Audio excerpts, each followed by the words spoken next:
നമസ്കാരം. Raf talk ഫുട്ബോളിലേക്ക് അവർക്കും സ്വന്തം. വേൾഡ് കപ്പിൻ്റെ ഫിക്സർ നിർണയ നറുക്കെടുപ്പൊക്കെ കഴിഞ്ഞല്ലോ. കാര്യങ്ങളൊക്കെ വ്യക്തത വന്നു കഴിഞ്ഞു. 48 ടീമുകളിൽ 42 ടീമുകളും യോഗ്യത ഉറപ്പാക്കി. ഇനിയിപ്പോൾ മാർച്ച് മാസത്തിലെ പ്ലേ ഓഫിലൂടെ ശേഷിക്കുന്ന 6 ടീമുകളും വരും. അപ്പോൾ ഇതുവരെ യോഗ്യത നേടിയ ടീമുകളുടെ ആ ഒരു ലിസ്റ്റ് വെച്ച് ആർക്കാണ് കൂടുതൽ കിരീട സാധ്യത? നമ്മളൊരു പവർ റാങ്കിങ് പരിശോധിക്കുകയാണ്. 42 എന്ന് പറഞ്ഞാൽ ഏറ്റവും കുറഞ്ഞ കിരീട സാധ്യത നമ്മൾ കണക്കാക്കുന്ന ഹെയ്ത്തിക്കാണ്. ഹെയ്ത്തിക്ക് നിലവിലെ ഫിഫ റാങ്കിങ് 54 അവർ ഗ്രൂപ്പ് സിയിലാണുള്ളത്. ഇവിടെ നിന്ന് ബ്രസീലും മൊറോക്കോയും ഒക്കെ ഉൾപ്പെടുന്ന ഗ്രൂപ്പിൽ നിന്ന് അവർ മുന്നോട്ട് പോകാനുള്ള സാധ്യത കുറവാണ്. സോ ഹെയ്ത്തിയെ സംബന്ധിച്ചിടത്തോളം അവർ 1974 ശേഷം ആദ്യമായിട്ട് വേൾഡ് കപ്പിന് അപ്പിയർ ചെയ്യുകയാണ്. അത് തന്നെ വലിയ നേട്ടമായിട്ടായിരിക്കും അവർ കണക്കാക്കുക. കേരള ബ്ലാസ്റ്റേഴ്സിൻ്റെ മുൻ സൂപ്പർ താരമായിരുന്ന ഡെക്കൻ സ്നേസനാണ് അവരുടെ ഗോൾഡി മെഷീന്. ഈ വേൾഡ് കപ്പ് ക്വാളിഫയറിൽ അദ്ദേഹമാണ് അവരുടെ ടോപ്പ് സ്കോറർ. 41 സ്ഥാനത്ത്, അതായത് ഹെയ്ത്തിക്ക് തൊട്ട് മുകളിലായിട്ട് നമ്മൾ കൊടുക്കുന്നത് കുറസാവോയാണ്. ഈ വേൾഡ് കപ്പിന് യോഗ്യത നേടിയ ഏറ്റവും കുഞ്ഞൻ ടീമാണ് അവർ. അവരുടെ നിലവിലെ ഫിഫ റാങ്കിങ് 82. അവർ വേൾഡ് കപ്പിൻ്റെ ഗ്രൂപ്പ് ഇയിലാണ് നിൽക്കുന്നത്. എന്തായാലും അവരും ഒരുപാട് മുന്നോട്ട് പോകുമെന്ന് ആരും കരുതുന്നില്ല. 40 സ്ഥാനത്ത് നമ്മൾ കൊടുക്കുന്നത് സൗത്ത് ആഫ്രിക്കയാണ്. ആഫ്രിക്കയിൽ നിന്ന് വരുന്ന സൗത്ത് ആഫ്രിക്കയെ സംബന്ധിച്ചിടത്തോളം ഇത്തവണ വേൾഡ് കപ്പിൻ്റെ ഉദ്ഘാടന മത്സരമൊക്കെ അവർ കളിക്കും. FIFA ranking 61. ഗ്രൂപ്പ് എയിലാണ് അവരുള്ളത്. ഉദ്ഘാടന മത്സരത്തിൻ്റെ പേരിൽ വലിയ രൂപത്തിലുള്ള ഒരു ശ്രദ്ധ അവരിലേക്ക് എത്തുമെങ്കിലും വേൾഡ് കപ്പിൽ ഒരുപാട് മുന്നേറുമെന്നൊന്നും കരുതുന്നില്ല. 39 സ്ഥാനത്ത് കേപ്പ് വെർദെ. ഇതൊരു ഐലൻഡ് രാജ്യമാണ്. അപ്പം ആഫ്രിക്ക മേഖലയിൽ നിന്ന് അവർ യോഗ്യത നേടിയിട്ടുണ്ട്. ഇപ്പോൾ വേൾഡ് കപ്പ് ഗ്രൂപ്പ് എച്ചിലാണ് അവരുള്ളത്. World ranking 68. വളരെ മികച്ച രൂപത്തിലൊരു പെർഫോമൻസ് അവരിൽ നിന്ന് പ്രതീക്ഷിക്കുന്നു എന്നല്ലാതെ അവർ കിരീടത്തിലേക്ക് പോകുമെന്നൊന്നും ആരും കരുതുന്നില്ലല്ലോ. 38 സ്ഥാനത്താണ് ഖത്തർ വരുന്നത്. ഫിഫ റാങ്കിങ്ങിൽ 51 അവർ. അവരുടെ വേൾഡ് കപ്പ് ഗ്രൂപ്പ് ബി ആണ്. അക്രം അഫീഫിനെ പോലുള്ള മികച്ച താരങ്ങൾ അവർക്കുണ്ട്. പക്ഷേ ഒരുപാട് ദൂരം പോകുമെന്ന് ഇപ്പോൾ നമ്മൾ പ്രതീക്ഷിക്കുന്നില്ല. 37 സ്ഥാനത്താണ് സൗദി അറേബ്യ. FIFA ranking 60. ഇപ്പോൾ വേൾഡ് കപ്പ് ഗ്രൂപ്പ് എച്ചിലാണ്. കഴിഞ്ഞ വേൾഡ് കപ്പിൽ അവർ കഴിഞ്ഞ തവണത്തെ ചാമ്പ്യന്മാരായിരുന്ന അർജന്റീനയെ ഒന്ന് ഉണർത്തി വിട്ടു, അല്ലെങ്കിൽ അർജന്റീനയെ തോൽപ്പിച്ചപ്പോൾ അർജന്റീന അതിൽ നിന്ന് വേക്കപ്പായി എന്നാണ് പറയുന്നത്. ഏതായാലും ഇത്തവണയും അവരിൽ നിന്ന് വലിയ രൂപത്തിലുള്ളൊരു പെർഫോമൻസ് ആരാധകർ പ്രതീക്ഷിക്കുന്നില്ല. അതുകൊണ്ട് തന്നെ നമ്മൾ അവരെ 35 സ്ഥാനത്ത് കൊടുക്കുമ്പോൾ 36 ജോർദൻ വരുന്നത്. ജോർദാൻ ആദ്യമായിട്ടാണ് വേൾഡ് കപ്പിന്. FIFA ranking 66. അലി ഒൽവാനാണ് അവരുടെ സ്റ്റാർ പ്ലെയർ. സോ ഗ്രൂപ്പ് ജയിലാണ് അവരുള്ളത്. അപ്പോൾ അർജന്റീനയൊക്കെയുള്ള ഗ്രൂപ്പിലാണ്. അവിടെ നിന്ന് എന്തായാലും ഒരു മുന്നോട്ട് പോക്ക് നമ്മൾ പ്രതീക്ഷിക്കുന്നില്ല. 35 സ്ഥാനത്താണ് ഉസ്ബെക്കിസ്ഥാൻ വരുന്നത്. ഗ്രൂപ്പ് കെയിലാണ്. അവരുടെ ഫിഫ റാങ്കിങ് 50. അബ്ദുൽ ഖാദിർ കുഷാനോവ്, അതായത് നമ്മുടെ സിറ്റിയുടെ താരം, അതാണ് അവരുടെ സൂപ്പർ താരമായിട്ടുള്ളത്. പക്ഷേ ഇതിൽ ശ്രദ്ധിക്കേണ്ട ഒരു കാര്യം, അവിടെ ഫാബിയോ കന്നവരെയാണ് അവരുടെ കോച്ച് എന്നുള്ള കാര്യം നമ്മൾ ശ്രദ്ധിക്കണം. എന്നാൽ പോലും അവർ വലിയൊരു മുന്നേറ്റം ഉണ്ടാക്കുമെന്ന് നമ്മൾ കരുതുന്നില്ല. പോർച്ചുഗൽ പോലുള്ള ടീമൊക്കെയുള്ള ഗ്രൂപ്പിൽ കൊളംബിയ പോലുള്ള ടീമിനോടൊക്കെ മുട്ടിയിട്ട് അവർ ഒരുപാട് ദൂരമൊന്നും മുന്നോട്ട് പോകുമെന്ന് നമ്മൾ കരുതുന്നില്ല. 34 സ്ഥാനത്ത് അൾജീരിയയാണ്. സൂപ്പർ താരങ്ങൾ, ഇപ്പം നമ്മുടെ റിയാദ് മെഹ്റസും അതുപോലെയൊക്കെയുള്ള താരങ്ങളുള്ള മികച്ച ഒരു ടീമാണ്.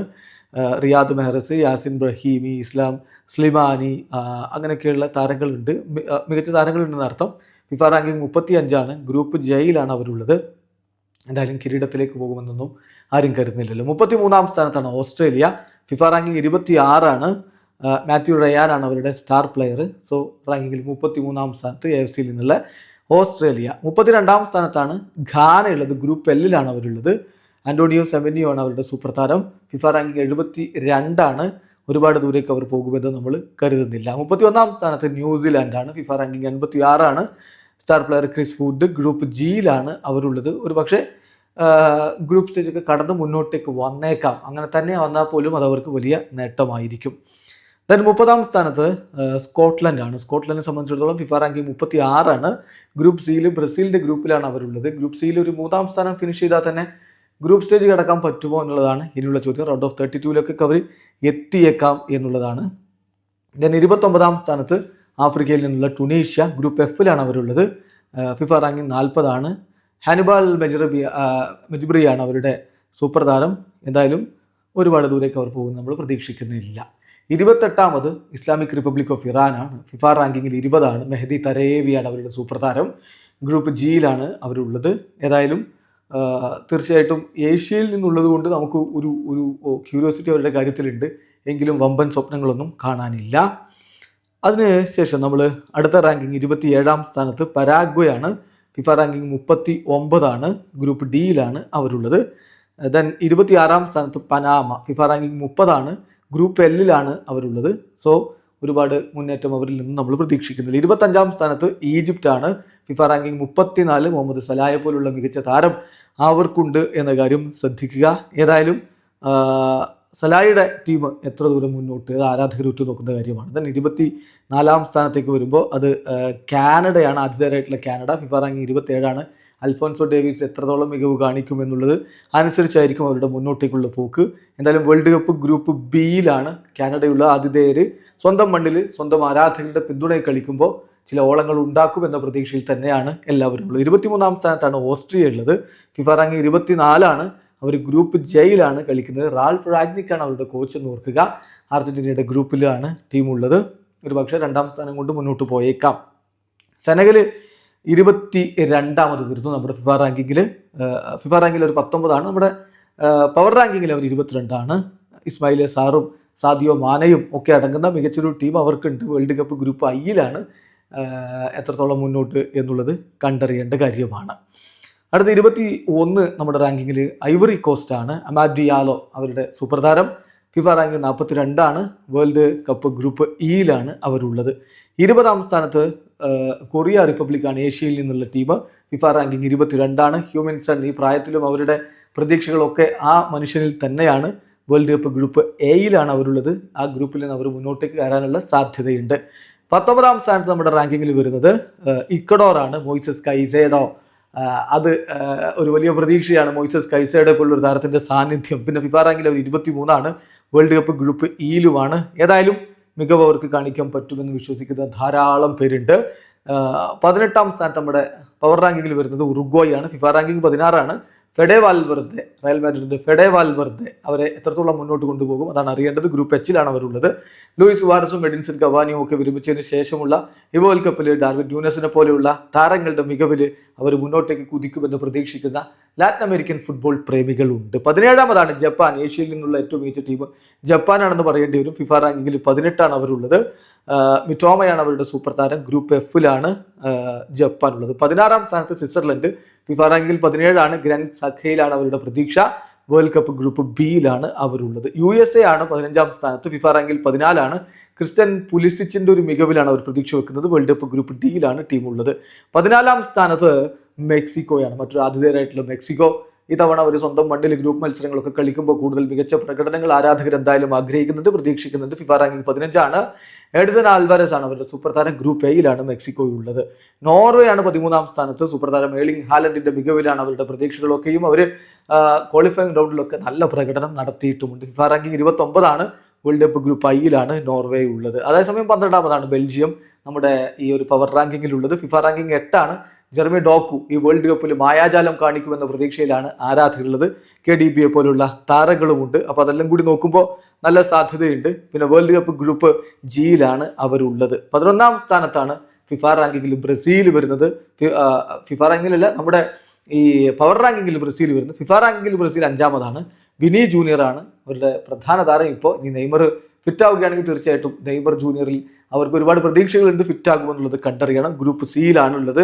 കാർലോ അഞ്ചലോട്ടി വലിയ പ്രതീക്ഷയിലാണ് ഇപ്പോൾ നിൽക്കുന്നത്. 6ാം വേൾഡ് കപ്പ് കിരീടമൊക്കെ സാധ്യമാണോ എന്നുള്ളത് കണ്ടറിയണം. 10ാം സ്ഥാനത്ത് നമ്മുടെ പവർ റാങ്കിങ്ങിൽ കൊളംബിയയാണ്.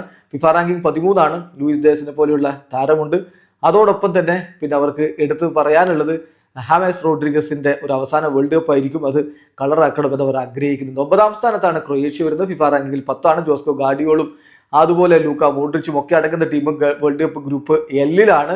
നല്ല പ്രകടനം പ്രതീക്ഷിക്കുന്നു, പക്ഷേ കടുത്ത ഗ്രൂപ്പാണ്. ദെൻ മൊറോക്കോയാണ് 8ാം സ്ഥാനത്ത്. ഫിഫ റാങ്കിങ്ങിൽ 11. അഷ്റഫ് ഹക്കീമി അതുപോലെയുള്ള സൂപ്പർ താരങ്ങൾ അവർക്ക് ഉണ്ട്. പിന്നെ നിങ്ങൾക്ക് അറിയാവുന്ന പോലെ ബ്രസീലിന്റെ ഗ്രൂപ്പാണ്, ഗ്രൂപ്പ് സി ആണ്. അവിടെ ഒരല്പം നല്ല ഏറ്റുമുട്ടൽ നടന്നേക്കും, പക്ഷേ ഗ്രൂപ്പിൽ നിന്ന് മുന്നോട്ട് കടക്കുമെന്ന് തന്നെയാണ് പ്രതീക്ഷ. 7ാം സ്ഥാനത്താണ് നെതർലൻഡ്സ്. ഫിഫ റാങ്കിങ്ങും 7. കോഡി ഗാക്പോയെ പോലുള്ള സൂപ്പർ താരങ്ങൾ, ഫ്രങ്കി ഡിയോങ്ങിനെ പോലെയുള്ള സൂപ്പർ താരങ്ങൾ അവരുടെ നിരക്ക് വലിയ പ്രതീക്ഷ നൽകുന്നുണ്ട്. വേൾഡ് കപ്പ് ഗ്രൂപ്പ് എഫിലാണ്. ഇത്തവണയെങ്കിലും ഓറഞ്ച് വസന്തം ഉണ്ടാകുമോ എന്നുള്ളതാണ് കണ്ടറിയുന്നത്. 6ാം സ്ഥാനത്താണ് പോർച്ചുഗൽ. ഫിഫ റാങ്കിങ്ങും 6. ക്രിസ്ത്യാനോ റൊണാൾഡോ, ന്യൂനോ മെൻഡസും വിറ്റിനിയും ഒക്കെ ചേരുന്ന ടീമിന് ഗ്രൂപ്പ് കെയിൽ അനായാസം മുന്നോട്ട് പോകാൻ പറ്റുമെന്ന് പ്രതീക്ഷിക്കുന്നു. അവിടെ നിന്ന് വേൾഡ് കപ്പ് കിരീടത്തിലേക്ക് പോകുമോ എന്നുള്ളതാണ് കണ്ടറിയുന്നത്. 5ാം സ്ഥാനത്താണ് ജർമ്മനി. കഴിഞ്ഞ 2 വേൾഡ് കപ്പുകളിലേക്ക് ഗ്രൂപ്പ് സ്റ്റേജിൽ കടക്കാൻ പറ്റാതെ ബുദ്ധിമുട്ടിയ ടീമാണെങ്കിലും ഇത്തവണ അതെല്ലാം മാറി മറിയുമെന്ന പ്രതീക്ഷയിലാണ്. ഇപ്പോൾ ഫിഫ റാങ്കിങ്ങിൽ അവർ 9ാം സ്ഥാനത്ത് വരുന്നു. ഫ്ലോറിൻ വേർഡ്സ് ലിവർപൂളിൽ അത്ര മികവിലല്ല എന്നുള്ളത് ശരിയാണ്, പക്ഷേ ദേശീയ ടീമിനായിട്ട് അദ്ദേഹം മികവ് കാണിക്കും എന്ന പ്രതീക്ഷയിലൊക്കെ ആരാധകരെ കാത്തിരിക്കുകയാണ്. then അർജന്റീനയാണ് 4ാമത്, നിലവിലെ ചാമ്പ്യന്മാരായ അർജന്റീന. ഫിഫ റാങ്കിങ് 2ആണ്. ലിയോ മെസ്സി ഒരുപക്ഷെ അവസാന വേൾഡ് കപ്പ് കളിച്ചേക്കും. ഗ്രൂപ്പ് ജയിലാണ് ഉള്ളത്. സോ ഗ്രൂപ്പിൽ നിന്ന് അവർ അനായാസം മുന്നോട്ട് പോകും. പക്ഷെ പിന്നെ മുന്നോട്ടുള്ള വഴികൾ അത്ര എളുപ്പമല്ല എന്നുള്ളതാണ് യാഥാർത്ഥ്യം. 3ാമതാണ് ഈ ഒരു പവർ റാങ്കിങ്ങിൽ ഫ്രാൻസ് വരുന്നത്. ഫിഫ റാങ്കിങ് 3ആണ്. കിലിൻ എംബാപ്പയെ പോലുള്ള ഒരു സൂപ്പർ താരത്തിലാണ് അവരുടെ പ്രതീക്ഷ. പിന്നെ ഗ്രൂപ്പ് ഐയിലാണ് അവരുള്ളത്. എംബാപ്പെ മാത്രമല്ല, ഒരു ഒട്ടുമിക്ക യൂറോപ്പിലെ വമ്പൻ ടീമുകളിലും ഫ്രഞ്ച് സൂപ്പർ താരങ്ങളുടെ മികവ് നമ്മൾ കാണുന്നുണ്ട്. സോ ഒരു ബാലൻസ്ഡ് സ്ക്വാഡും കൊണ്ടാണ് ദ്വിതീയ ദശാം വരുന്നത്. അതോടൊപ്പം തന്നെ ദശാമിന്റെ അവസാന വേൾഡ് കപ്പും കൂടിയാണ്. അവർ കിരീടത്തിൽ കുറഞ്ഞതൊന്നും ലക്ഷ്യം വെക്കുന്നില്ല. 2ാമതാണ് ഇംഗ്ലണ്ട്. ഫിഫ റാങ്കിങ് 4ആണ്. ഹാരി കെയ്നെ മാത്രമല്ല, ജൂഡ് ബെല്ലിംഗാവും ബുക്കായോ സാക്കയും ഒക്കെ അടങ്ങുന്ന സൂപ്പർ താര നിരയും കൊണ്ട് ഗ്രൂപ്പ് എല്ലിൽ അവർ കളിക്കാൻ ഇറങ്ങുമ്പോൾ തോമസ് ടുഷേലിന്റെ സംഘം കിരീടം ചൂടുമെന്ന പ്രതീക്ഷ അനവധി പേർക്കുണ്ട്. 1ാം സ്ഥാനത്താണ് സ്പെയിനുള്ളത്. ഫിഫ റാങ്കിൽ 1ആണ്. വേൾഡ് കപ്പ് ഗ്രൂപ്പിൽ അവർ മികച്ച പ്രകടനം നടത്തി മുന്നോട്ട് പോകുമെന്ന് തന്നെയാണ് എല്ലാവരും പ്രതീക്ഷിക്കുന്നത്. ലാമിനെ യമാൽ അദ്ദേഹത്തിന്റെ മാജിക് ഈ വേൾഡ് കപ്പിലും പുറത്തെടുക്കുമ്പോൾ കാത്തിരുന്ന് കാണാം. അപ്പൊ ഇതാണ് ഇതിപ്പോൾ ബ്ലിച്ചർ റിപ്പോർട്ടിന്റെ ഒരു പവർ റാങ്കിംഗ് ആണ്. നിങ്ങൾക്ക് വ്യത്യസ്ത അഭിപ്രായങ്ങൾ ഉണ്ടാവും, കമന്റ് ബോക്സ് രേഖപ്പെടുത്താം. വീഡിയോ അവസാനിക്കുന്നു. ഫുട്ബോൾ ലോകത്തെ കൂടുതൽ വിശേഷങ്ങൾ മൈഗ്രാഫ്ലോക്സിൽ എത്താം.